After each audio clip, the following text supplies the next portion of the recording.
بسم اللہ الرحمن الرحیم۔ صرف 5 منٹ کا مدرسہ قرآن و حدیث کی روشنی میں 4 شوال المکرم۔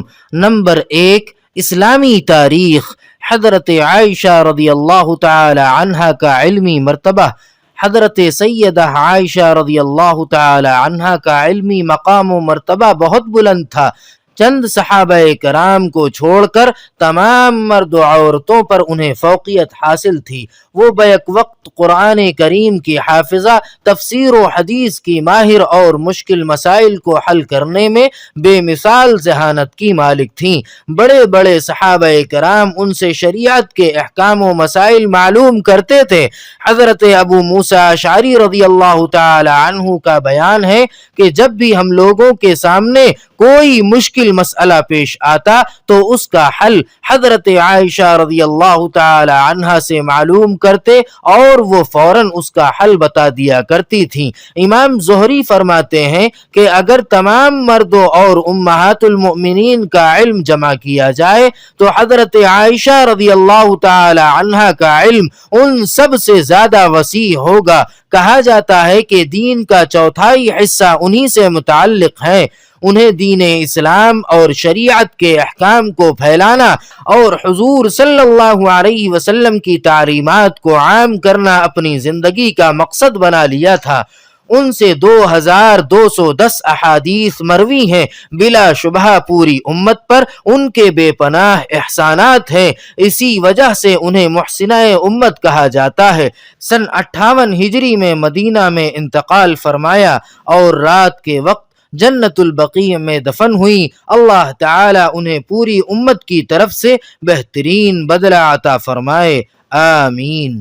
نمبر 2، حضور صلی اللہ علیہ وسلم کا معجزہ، آندھی آنے کی خبر دینا۔ حضرت ابو حمید رضی اللہ تعالی عنہ فرماتے ہیں، غزوہ تبوک کے موقع پر جب رسول اللہ صلی اللہ علیہ وسلم صحابہ کرام کے ساتھ وادی القریٰ میں پہنچے تو آپ صلی اللہ علیہ وسلم نے فرمایا، رات کو ایک زوردار ہوا چلے گی، لہذا اس وقت کوئی آدمی کھڑا نہ ہو، نیز جس کے پاس اونٹ ہو اس کو بھی رسی سے باندھ دے۔ چنانچہ جناب رسول اللہ صلی اللہ علیہ وسلم کے فرمان کے مطابق رات کو بہت زور سے ہوا چلی اور ایک آدمی کھڑا ہو گیا تو ہوا نے اس کو اٹھا کر جبل طی میں گرا دیا۔ نمبر 3، ایک فرض کے بارے میں، حج کن لوگوں پر فرض ہے؟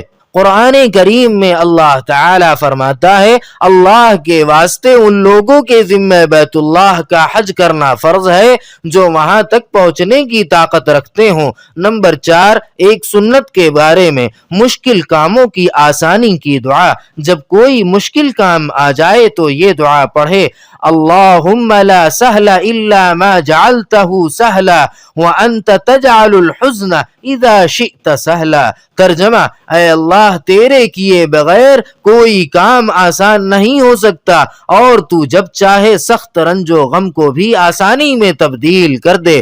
نمبر 5، ایک اہم عمل کی فضیلت، سورہ اخلاص 1/3 قرآن کریم کے برابر ہے۔ رسول اللہ صلی اللہ علیہ وسلم نے فرمایا، کیا تم میں سے کوئی یہ نہیں کر سکتا کہ ایک رات میں 1/3 قرآن کریم پڑھ لے؟ صحابہ کرام رضی اللہ عنہم نے عرض کیا، کیسے 1/3 قرآن کریم پڑھ لے گا؟ آپ صلی اللہ علیہ وسلم نے فرمایا، قل هو اللہ احد 1/3 قرآن کریم کے برابر ہے۔ نمبر 6، ایک گناہ کے بارے میں، فتنہ و فساد کرنے کی سزا۔ قرآن کریم میں اللہ تعالی فرماتا ہے، جو لوگ اللہ اور اس کے رسول سے لڑتے ہیں، زمین میں فساد کرنے کی کوشش کرتے ہیں، ایسے لوگوں کی بس یہی سزا ہے کہ وہ قتل کر دیے جائیں یا سولی پر چڑھا دیے جائیں یا ان کے ہاتھ اور پاؤں مخالف جانب سے کاٹے جائیں یا وہ ملک سے باہر نکال دیے جائیں۔ یہ سزا ان کے لیے دنیا میں سخت رسوائی کا ذریعہ ہے اور آخرت میں ان کے لیے بہت بڑا عذاب ہے۔ نمبر 7، دنیا کے بارے میں، دنیا سے زیادہ آخرت اہم۔ قرآن کریم میں اللہ تعالی فرماتا ہے، تم تو دنیا کا مال و اسباب چاہتے ہو اور اللہ تعالی تم سے آخرت کو چاہتے ہیں۔ فائدہ، انسان ہر وقت دنیاوی فائدے میں منہمک رہتا ہے اور اسی کو حاصل کرنے کی فکر کرتا رہتا ہے، حالانکہ اللہ تعالی چاہتے ہیں کہ دنیا کے مقابلے میں آخرت کی فکر زیادہ کی جائے، کیونکہ آخرت کی فکر کرنا زیادہ اہم ہے۔ نمبر 8، آخرت کے بارے میں سب سے پہلے زندہ ہونے والے۔ جناب رسول اللہ صلی اللہ علیہ وسلم نے فرمایا، ہم دنیا میں سب سے آخر میں آئے ہیں، لیکن کل حشر یعنی آخرت میں جب سب کو جمع کیا جائے گا تو ہم سب سے پہلے زندہ کیے جائیں گے۔ نمبر 9، طب نبوی سے علاج، نیند نہ آنے کا علاج۔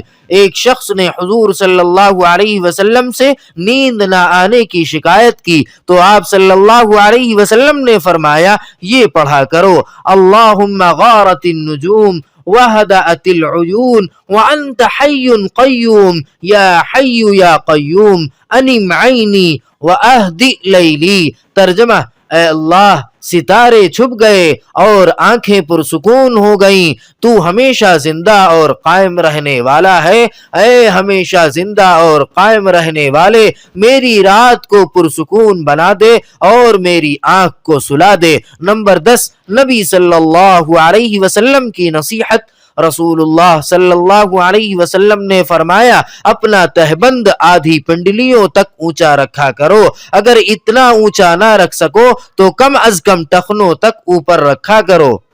سبحان ربک رب العزت عما یصفون وسلام علی المرسلین والحمد للہ رب العالمین۔